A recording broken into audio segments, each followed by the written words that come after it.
Hello, everyone. Thank you so much for joining us. As you might have noticed that we've been creating a lot of content lately around food. And we discussed, how food can be contaminated with plastic chemicals, pesticides, and other hormone disrupting chemicals.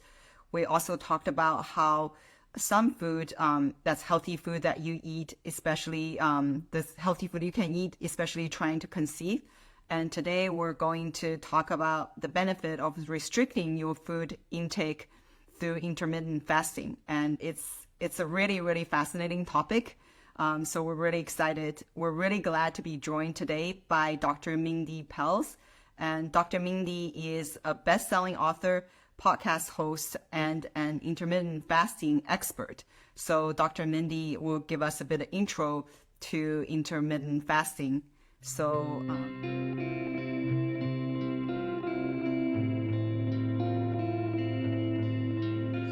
Hello, Mindy. I'm having technical difficulties today, so I apologize for being late. No. It's all good. It's all good. I'm always like worried about the awkward silence, and then thinking about okay, Right, I get it. my internet is going Totally get it. like, I've been there 1,000 times, so you totally get it. I'm gonna just keep get my technology better over here. So nice to be here with you. no, thank you. Thank you so much for joining us. This is such a fascinating topic. We're just so excited to talk about it and learn more from you. Thank you. I'm excited. It's my favorite topic, so I'm excited to chat. So tell us a little bit about your background and like how you became a fasting expert. Right? This is the $1,000,000 question. The best way I can explain it is that I have for 25 years been in the health trenches with patients. I have a clinic here in Silicon Valley where I've been serving, busy Silicon Valley families for 25 years. And I started my educational background as a chiropractor. For the first 10 years of my practice, I was pretty much practice chiropractic. And then I added in nutrition and detox and biohacking. And my belief system has really been founded upon this idea that the body heals itself. And so everything I've done has been focused on removing interferences from people's bodies so that their body can do what it's meant to do. So when I found fasting, what so lit me up about fasting was that the research was impressive, the results were impressive, and it was free and time efficient. When I saw those four things lined up, I was like, oh my gosh, we can change the health of the world with this tool. Whereas one of my concerns has been that the only way that the way towards health is you've got to have money to be able to spend it on a functional doc or be able to take the supplement to get healthy. But if there's one thing we've learned from the pandemic, we were all in health together. So how are we going to help people who don't have time and they don't have money? And that's where I got obsessed with fasting, because it will help. It can help everybody on the planet. Everybody can do it. And it'll change your life and it'll change your health. So that's kind of where I started. And then I just started doing videos on it. And then I landed, all over social media. So that's a little bit of my background. It's amazing. And we're all benefiting from your videos and your upcoming book. Thank you. The thing I want to ask is you have the Fast Like a Girl campaign and book. Yeah. So tell us about that. What does that mean to you? Yeah. Thank you for asking. So originally what happened when I started to teach about fasting on YouTube, which is really my main platform. So when I started to understand it and teach on it, I saw that there was a similarity in all the comments coming out from the women. And the similarity was, I love fasting. I feel really good. My energy's up, but I lost my period, or my hair is falling out. And it was always very unique to women. And so I started to dive into the research for women on fasting, and there was none. There's no research out there. There's a few handful of studies. And there's a lot of mixed studies where when they show fasting research, it's done on men and women. So I started to look at the sex hormones, estrogen, progesterone, and testosterone, and thinking about what they need. Like, how did those hormones, did they do well with fasting or didn't they? Mm-hmm. And there were two glaring things that I saw. Estrogen loves when we fast as women. Progesterone doesn't. So we have to learn to flow with our fasting lifestyle. So I started teaching that on social media. And all of a sudden, I got hundreds of thousands of comments on women who were able to course correct their fasting lifestyle. Women that would have given up on fasting would have said, no, that's not, I'm just, fasting's not my tool, which would have been another diet change that women have gone into and decided it wasn't for them. So I started to teach the nuances of it, and we got such good results with hundreds of thousands of women all over the world that I wanted to put it into a book, because there also wasn't a book for women. There was no book. That we had all these great books, fasting books. Love these fasting books. They're amazing. And there's nothing for women. So Fast Like a Girl has got 6 different fasts in it, and length fasts, and they're all going to be timed to women's hormones. So it'll be finally the manual that women need to understand how to successfully fast so that their hormones can shine, not tank. Wow, this is amazing. I think one surprising thing I learned like in the past couple of years is that our hormone actually fluctuates, especially for women. Obviously during your cycle it fluctuates. It actually also fluctuates during the day. And then, when you go to a traditional Western medicine doctor, they would just have you do a hormone check whenever anytime during your period, and also anytime during the day. But I'm like, how do you actually compare? And then, because all of us have different hormones, and when they fluctuate, how do you, determine your lifestyle with it? Yeah. This is like so amazing. It's such a good point. And this is the part that like blows me away. I'm a 52-year-old woman, and it took me till 42 to understand what you just said. It's like, why? And most women are like, what? Most women don't know when their hormones come in their cycle. So here's what women need to know is that we are hormonally driven. Our behaviors, our sleep, our appetite, our energy levels, these are all driven by our hormones. And they, to your point, they are pulsing throughout the day, and they're pulsing in and out throughout the month. And so understanding them are so, so important. So the first step is we've got to understand ourselves, and we got to understand when they come in. It's not like a faucet you turn on and then all of a sudden now you have estrogen. It's like, they're like pulse, like you get a little bit of one and then you get a little bit of another one. So this is my creed. This is what I'm trying to teach outside of fasting, is I'm trying to teach women to understand their hormones, because in understanding our hormones, then we can verbalize it to those people in our lives. And we can explain, hey, progesterone's coming in right now. I need to chill out a little bit. So I'm going to need to say no to that event that we talked about, doing together. Or, gosh, estrogen is popping in. I can go into a harder workout. These are things that women, I dream we will start talking about for women. Mm-hmm. And it's, to your point, we have to start with understanding these hormones for ourselves. Oh, absolutely. Totally on the same page. We also try to educate why people need to eliminate hormone disrupting chemicals, because our hormones are just so important. Yeah. So we really, really need to start understanding, and then, start doing optimizing. Yeah, 100%, 100%. And so that's even to your point, okay, why would a woman want to not put a toxic lotion on her skin? Well, it blocks a receptor site. So now you're going to get a synthetic version of estrogen that's going to go into the cell and totally change the way that the cell behaves. Whereas if you have gotten the real estrogen into the cell, you would feel completely normal. So it's hormonal health is the new topic for women that we need to understand. And if we don't, there's going to be more cancers and more autoimmune and more infertility. The time is now. We need to become hormone literate. We need to understand this. So 1,000%. I love it. Okay. We're going to have to invite you back to talk about a hormone, and then a deep dive into hormone and fasting and everything. But today, Okay, we'll focus on intermittent fasting. For those who don't know what intermittent fasting is, like what is intermittent fasting?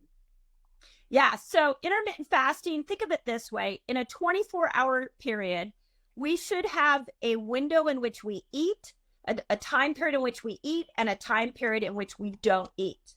So intermittent fasting is saying that you are compressing your eating window so that you're leaving somewhere between 13 to 15 hours without food. In that 13 to 15 hours, your body can start to repair.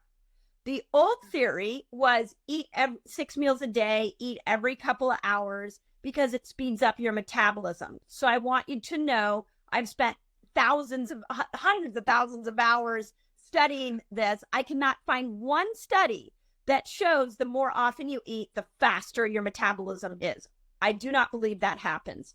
So intermittent fasting is saying I'm now going to take my 24-hour period and I'm going to just compress my eating window. So all the food I eat is going to be within this specific window. That makes a lot of sense. So how does one begin to intermittent fast? So it's also a really good question. I'm going to try to get my technology up here. Okay, here's the best way you think about it is that now we know we need to compress the eating window. Okay. So let's say you get up in the morning and you eat breakfast at 7 o'clock in the morning, every single morning. So the first step I want you to do is I want you to push your breakfast back an hour. Now, here's what's going to happen. It's going to be uncomfortable, but we want it to be uncomfortable because you're going to push it right to that edge that you stimulate something called a hormetic stress. And a hormetic stressor is one where you force the body to adapt and build itself stronger.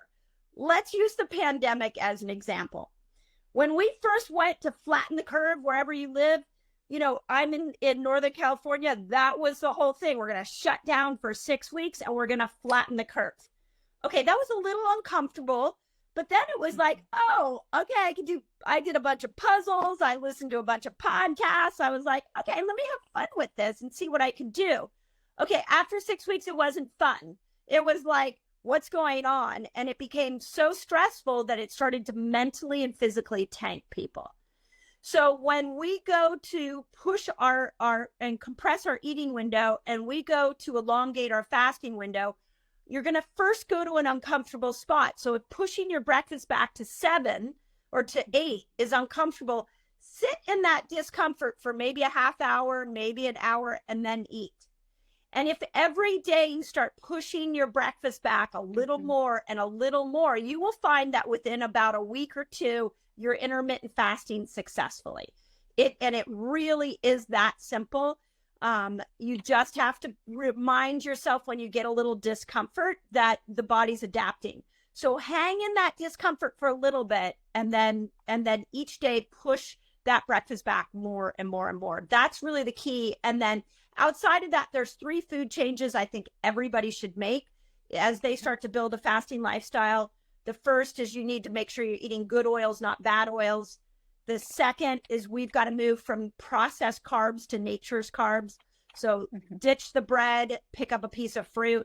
And the third is stop eating toxins. Start reading labels, know what's in your food. So your best bet is if it doesn't have a label, it's probably going to be toxic free unless it's been sprayed with pesticides. So if we just take those 3 and we start building this time-restricted eating where we're compressing our eating window, you'll be intermittent fasting and getting all the results very quickly. That's such good tip and easy to follow too. And you actually just answered my question. But then is there anything you can do during the fasting to help with cravings? Because a lot of times people have cravings, like sugar craving, for example. Yeah. So it's a great question. So, you know, a lot of times sugar cravings is a die-off of bacteria or fungus in the gut. So let's just take sugar cravings, for example. There's a fungus in the gut called Candida. Most people have it, even though some people talk about having it more than others. We all have this fungus in us. It's just a matter of how much. So what we want to do is that when we go into this fasted state, we're starving Candida out. But Candida is very, very smart, and it doesn't want to die. So in order to not die, what it's going to do is tell you, feed me sugar, feed me sugar, feed me sugar. So if you hang in there long enough, you're going to see that it's not, it will go away. And so how long, the next question is, how long will it go away? So it'll, usually something like Candida takes, or a sugar addiction issue will take, anywhere from a few days to a week fasting, and that will start to calm down. You just got to be, when you're eating, try not to feed it as well. So there's definitely a starving out and a changing of the microbiome. And as that change happens, you will see a change in cravings. And there's another topic that we don't know enough about, right? We just don't get that we are driven by these bacteria. Right, right.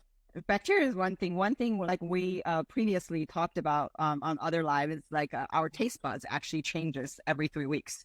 So once you stop eating all the junk food, all the processed food, all the sugar, like after 3 weeks, not only, your gut microbiome will adapt, you feel better, but your taste bud will actually change. So then you don't feel that craving anymore. That food will actually like taste horrible to you compared to like healthy food. Yeah. Yeah. And again, we think it's all, willpower. So let's just blow that theory away. Like, your food choices are not 100% willpower. In fact, I don't know what the percentage would be, but I'm going to guess that it's close to 50% of your food choices are because of what's going on in your microbiome, in your gut. Right. So this is what I love about fasting. Fasting is the fastest path to changing your microbiome. And then you combine that with the food changes, and boom, now to your point, within 3 weeks, we have a different microbiome. So we have different food cravings. That's amazing. So there are like some fasts that where you can save up to like up to 500 calories. Like, how do you choose the food to eat?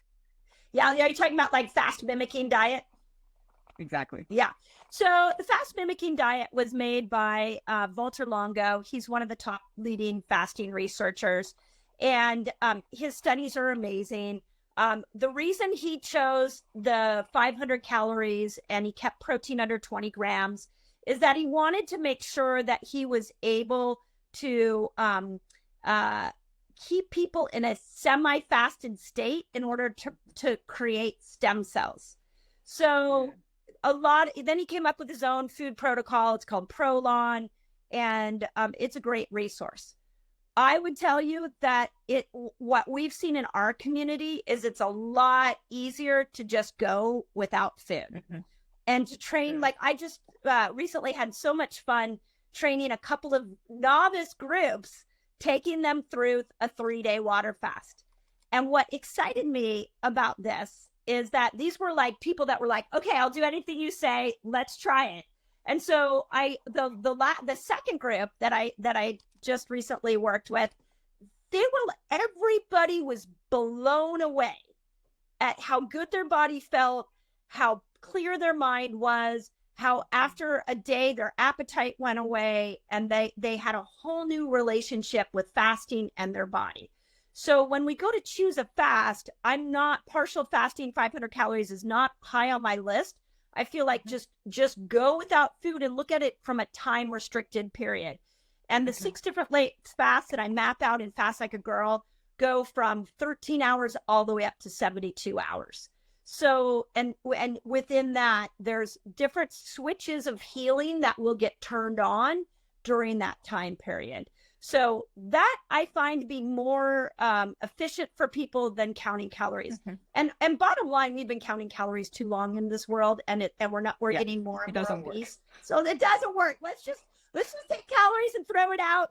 I will tell you, in Fast Like a Girl, one of the very first chapters I have is called "It's Not Your Fault." And the reason I named it that is because the calorie in, calorie out version of diet has given so many people pain and suffering and a sense that they have control, but they don't have control. So I'm like, we got to debunk that first before people can understand fasting. Yeah. And then also your instructions are way more easier to follow and to think about it too. It's like, which is essential for behavior change. Yeah. It's just like on off. I'm eating, I'm not eating. I'm eating, I'm not eating, but I need to eat a little bit. That's where the mind is like, well, a little bit was good. That taste, I got some dopamine there and it wants more. Whereas I found if my brain just says, no, that's it. Like I'm not eating right now. It has been really, really helpful. And I will always point out to people that I was the hangry person. I was the person who walked around with snacks all the time. I was the person, if you didn't feed me, I would probably just take you down. So the fact that I've been able to train my body to do this tells me anybody can do it. It's just how we look at our eating window versus our fasting window.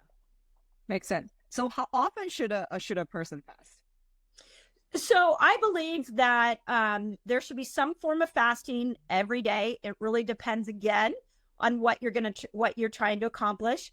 Fast Like a Girl, I have something in there called the fasting cycle, which takes a 28 to 30 day cycle of a woman's menstrual cycle and tells you when you can fast and when you can't. So this is why it's so important that women do it different, is because women shouldn't be fasting all month long. So to make it very, very simple, we can fast pretty well all the way up until the week of our period. But the week of before our period, progesterone is trying to come in. And if cortisol goes up because of fasting, now remember, exercise raises cortisol, fasting raises cortisol. So if cortisol goes up, temporarily progesterone will come down. So the only time I recommend that women really, really modify their fast is the week before their period.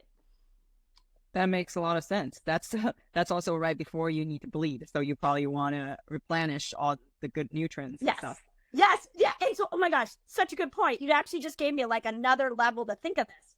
So when we're fasting in like 17 hours or more, we are getting rid of what we call senescent cells. And senescent cells are aging old cells that we need to get out of our system. And so if you are going into some longer fasts, and then you're getting these senescent cells to go out, and then boom, let's say it's day 20, the week before your period, now you bring up your carbs and you stop fasting so you can make more progesterone. When you bleed, all those senescent cells are going to go out with blood. Now, again, we as women, we villainize our periods, we villainize our hormones, but it is a beautiful detox. So if you pair the right fast with your actual blood, time of your period, it's another way of naturally detoxing that doesn't cost any money. That makes so much sense now that you explain it, because many women also actually feel the craving before they get their period. So it's also another way to kind of listen to your body too. That time, try not to fast that much, but then after that, you could totally do it. And let me comment on that too, because this is where I'm like, oh my gosh, how many years, women, have we been saying, oh my gosh, I'm craving chocolate, I'm craving ice cream, I want pizza the week before my period. Guess what? Right. We're back at it's not your fault, because the week before your period, because progesterone needs glucose to be higher and it needs cortisol to be lower, and you are literally more insulin resistant the week before your period. So in order for you to be able to bring your glucose up, your body, your intelligent, miraculous body, make sure that you crave carby things. And because you need to bring cortisol down, your miraculous, intelligent, superwoman body, make sure you sit on the couch. But what do we do? We're like, I'm just going to eat a tub of ice cream and watch a Netflix series for 8 hours, and then I'm going to mentally berate myself because I didn't do what I was supposed to do for my health that day. So let's flip that and say, okay, I'm not advocating for a box of pizza. I'm not advocating for a tub of ice cream. I'm saying you need some nature's carbs that week before, and you need to say no to social engagements. You need to chill out a little bit more yoga, more hiking, more sleeping, more internal. That's how your womanly body was designed, and it's amazing. It is not a flaw. It is our superpower. So now's the time for us to honor that and step into it and acknowledge how cool it is that our body does that. Oh my God, I love it. So what's the best meal to break a fast? Oh, that's a great question too. I feel like you're getting all my favorite things to talk about. So in the new book, Fast Like a Girl, I really made sure that there's a whole chapter on breaking a fast. And the reason that I wanted to put that out there is because healing happens in the fasting window, but it also happens when we go to reintroduce food. So there are three things you want to break your fast with. The first one is protein. I am, we have a lot of vegans in my Reset Academy and in my my following. You could do a protein shake, you could do a hemp protein. If you are a vegan, I really want to encourage you to add in some amino acids because you just can't get a complete profile of aminos. Otherwise, if you're not vegan, eggs, sausages, those, a protein rich meal, specifically you want to hit 20 to 30 grams of protein because it triggers an amino acid sensor within your muscles that will help you grow your muscles stronger. So protein's my favorite. Women over 40, you definitely need to be doing more protein when they want to break their fast because it's super important that we build muscle as we age. Second thing is those of you that want to try a longer fast, there's something called a fasted snack, which is basically a fat bomb. And so I often will do like a half an avocado with some sauerkraut and then... Oh my God, delicious. Right, it's amazing. I might even add some hemp seeds and some sea salt on it. And then I won't eat until dinner. So I'll do that meal at like 1 or 2, and then I'll eat again at dinner. So if you want to elongate your fast, then fat is really good for stabilizing that. And then the last thing for those of you that might have been on birth control for many, many years, or you've been on a lot of antibiotics, I like breaking the fast with bone broth and then adding in what we call the 3 Ps, which is polyphenol, probiotic, prebiotic foods. These are things like yogurt, Greek yogurt, olives. You can add in some fiber, even a salad. I just broke my fast today with a really nice fresh salad. So there's a lot of different ways you can go about that. And you want to make sure that you're strategic. It's not just, oh, good, I can eat. Let me go back and eat whatever I want. You can do that, and you're not undoing your fasting, benefits. But you can still get a lot more out if you focus on those 3 things. Oh, wow. Such good tip. I know we're running short on hemp. Do you still have more time? Yeah, I still have a couple more questions on that. I do. I have a couple more minutes. Okay, because we have so many people asking a ton of questions, but I want to talk. I want to talk a little bit about the Reset Academy because I think people can really benefit from that. So, tell us a bit about Reset Academy and like how can someone join? Yeah, thank you for asking that. The Reset Academy, outside of my book, is like my the community in there is near and dear to my heart. So what I noticed when I started putting my YouTube videos out, and you guys that are like on social media, you probably feel this, like you get little pieces of information that are inspiring. You might go try them, but then you either get distracted and lose your focus, or maybe you decide that that piece of information isn't right for you. So what I did is I created a low-cost membership group where people could come in and learn how to build what I call a fasting lifestyle. And a fasting lifestyle is knowing how to vary your fast, how to vary your foods, and how to do it in community, especially for women. Community is really important. Our hormones really shine when we're in community. So that is what the Academy is. And every other month, we do a 15-day fasting experience together. Every Saturday, we work out together, and I do what I call a coffee chat where I share new information that I'm learning. We have videos in there to teach you all the different fasts, all the information. The book won't come out until December, so you can still pre-order it now, but if you want to pre-order it and then get access to some of the information in it, I'm teaching it in the Academy. So it was really a way to take information that might feel very scattered for people and give it some focus and then surround it in a loving community. So I love my Academy people. It's just really exciting to watch what they can do in that environment. Love it. We'll have all these information on the post promoting this IG Live. So I know you also have a podcast, which you also, trying to educate people covering really interesting topics. So tell us about the Women United podcast. What kind of topic do you cover, and where people can find to listen? Yeah, so I've got 2 podcasts right now. Oh my God. Yeah, one is Women United, which I did with actress Kat Graham, for people who know her. And that was really a collaboration project for her, for both of us, to really help younger women specifically, but women in general, learn more about their health and empower women.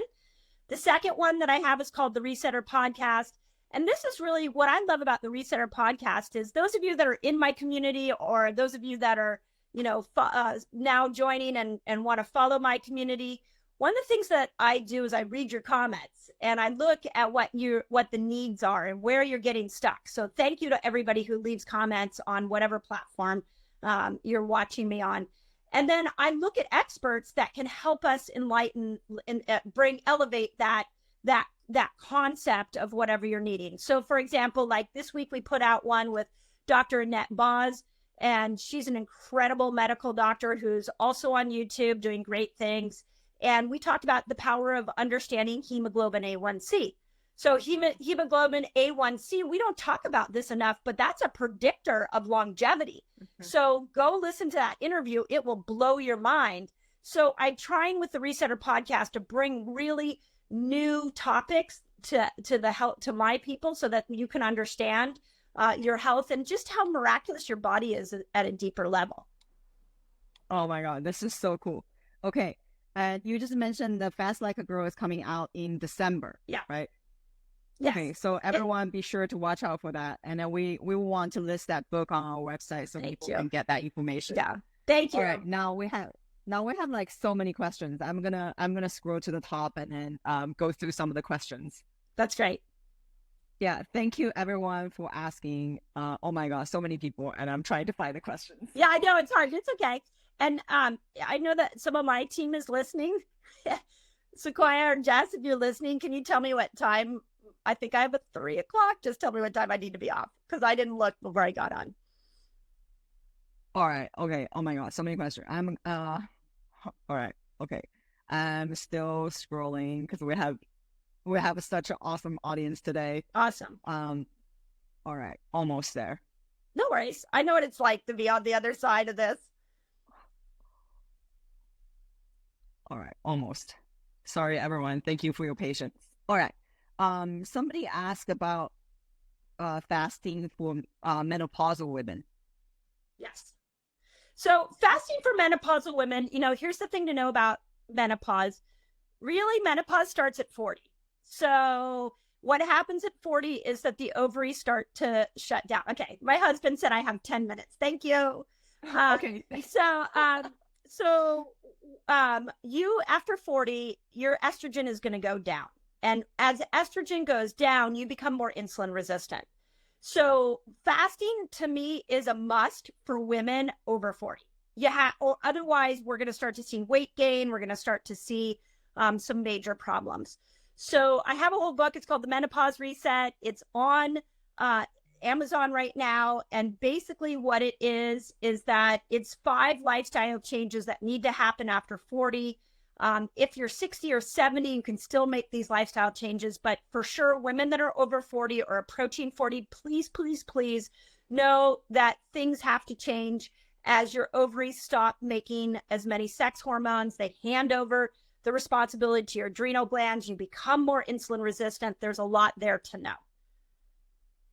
Okay, so that's anybody over 40. That's including menopause and post-menopause. Yes. So yeah. Everybody. Right. Somebody asked about whole avocado and yeast going to break my 3-day fast on the second day. Yeah. If yeast works for you, great. As somebody who used to have Candida for for many, many years, I just wouldn't do it with yeast. But but avocado is great. And if you want to add yeast and it does well for you, fine. That's fine. And somebody asked about over 60. I just saw that comment come through. I want to point out that if you have gone through menopause and you still have some of the symptoms, you're still struggling with weight gain, hot flashes, sleep, anxiety, depression, all the crazy things we go through as these hormones go away, it's never too late. That the Menopause Reset, read it. It's a quick read, and you can really make those changes and course correct now. So if someone with a Hashimoto's, do they need to fast differently? Yes and no. So the other thing I love about this book is that for years I have been in the trenches coaching one-on-one a lot of women, and Hashimoto's is one of them. So in the new book, I put fasting protocols for all kinds of things, and Hashimoto's is one of them. So know that's in there. For right now, what I would tell you is with autoimmune conditions, we've got two very, very common scenarios across the board for all autoimmunity. One is you have a gut that's out of balance that is causing the immune system to be out of balance. And the second is there's a toxin there that the body is attacking. So in Hashimoto's, we've got an overreactive immune system attacking a toxin in the thyroid. So your two fasts are going to be 17-hour and 24-hour. At 17 hours, we start to see toxins get exit out of our system. At 24 hours, we start to see a change in the microbiome. So that's a big one. And again, I go into more in the book. Okay, check out the book. Yeah. So if somebody asks, what about hysterectomy? So if someone had hysterectomy. Same thing, hysterectomy, you're going to have to figure out that, we have some crazy stories, by the way, in my academy of people that had full hysterectomies, uterus and ovaries taken out, and they were told they would be in menopause within like 3 months, and 3 years later they were still making sex hormones. So remember, just because you take an organ out doesn't mean all the cells have been removed. There are some cells that can still be there producing hormones, and other organs will kick in and do some extra work. So with hysterectomy, we really want to make sure, again, that we're going into some different lengths fasts. I recommend what I call a 5-1-1 for women who have a hysterectomy. 5 days a week, you go into intermittent fasting, about 13 to 15 hours. 1 day a week, you're just going to eat one meal a day. I'd love to see you go about 24 hours of fasting, and then 1 day a week, you don't fast.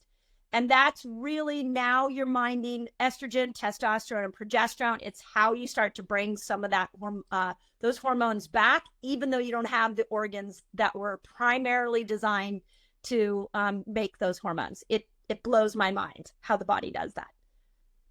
Amazing. So a lot of people ask where to find the correct podcast. So I'm assuming they can just go to Apple Podcasts. Yeah, just go to Apple Podcasts. Both of them are on there. The Resetter podcast, the one that I did this week, would be the most current one. It's Dr. Boz is her name. This one is mind-bending for so many people, but you'll see a lot of great podcast interviews I've done there. Awesome.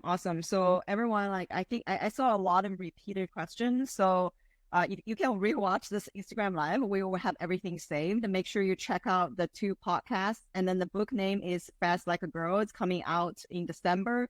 And also check out the Reset Academy. And everything Dr. Mindy said is on the website. And then make sure you join the group. So, oh my God, this is so awesome. We're going to have to invite you back to go into a deep dive for the women. So thank you so much. Yeah, thank you. I love the questions, and keep up the amazing work you all are doing with helping the world understand toxins. It is one of the biggest things that human health crises we have right now is the toxic load that we're under.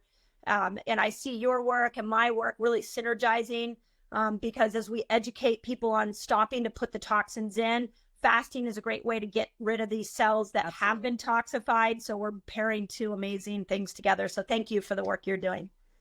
No, absolutely. Thank you so much. And thank you everyone for joining and all these fantastic questions. So we'll see you guys soon. Have a great one. Thank you. Bye.